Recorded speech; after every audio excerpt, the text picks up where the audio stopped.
So you done? You're done with the Mailman stuff. I'm done. Resigned last Tuesday, I think, maybe 2 weeks ago. Tuesday, done. So you 10 toes down. 10 toes down in the comedy business. Yeah. Thanks to you, G. Thanks to you, brother. It's not just all thanks to me, but everybody in this business at some point you gotta make that decision. Right. I heard Jeff Foxworthy is. Yep. Jeff Foxworthy had a job. I think it was like at IBM. Mm-hmm. He had a corporate job, but he wasn't happy. He was like, "This ain't what I'm supposed to be on." Basically, every stand-up I've ever heard that made it, they've all said, like, no matter what job they were doing, they kept thinking, "This ain't what I'm supposed to be doing." Right. You know what I mean? Yeah. A lot of times, people get scared. They get scared to take a chance. And even when I was talking to Brad and I was talking to you and stuff, I was like, and I saw when you said you was going to resign on your page, that I saw a lot of comedians chime in and saying it's the best decision you ever make in your life.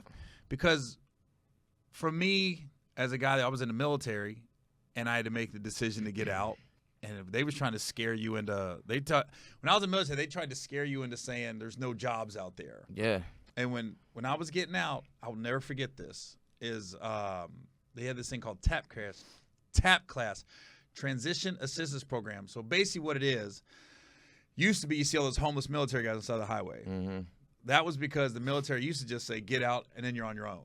So you're working, you got a paycheck, and all of a sudden you decide to get out, then you ain't got nothing, right? Right. So now they give you, like, if you do enough time in the military, they give you like a couple months. They keep sending you checks so you can get back home and get on your feet. So I go in this classroom, and everybody said the same thing. They either said law enforcement, going to college, or moving back home. That's the only three things I heard, right? I get up there, I'm going to be a comedian. And the tap teacher was like, what? I'm going to be a comedian. And she don't know I'm already on TV on BET a little bit, right?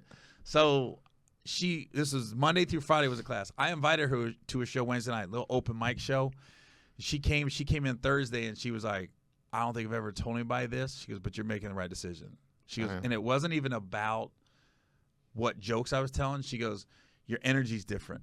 You get on stage and you're like, this is what you should be doing. Yeah. You know what I mean? And that's exactly how I felt. Like, because everybody was trying to scare me, like you said, like, this the only job it's a good job. And everybody's like, oh, the benefits and the retirement and the health insurance. And I'm like, I don't care about that. Like, I'm trying to make enough money to where I can just pay that hospital bill, or I can, like, I'm not going to get them benefits for another 30 years, 35 years, whatever. So, like, this is happening now. I need to take advantage of this now while it's here.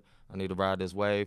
Worst case scenario, if it don't work out, I'll go back to work. Like, I've been working my whole life. I ain't afraid to work. So, but it's funniest cool, man. Funniest thing you said to me is I asked you, like, hey, how'd you become a mailman? He was like, shoot, I'll just walk around the neighborhood for free. I'll go walk around and get paid for it, drop a couple letters off. They paying me now.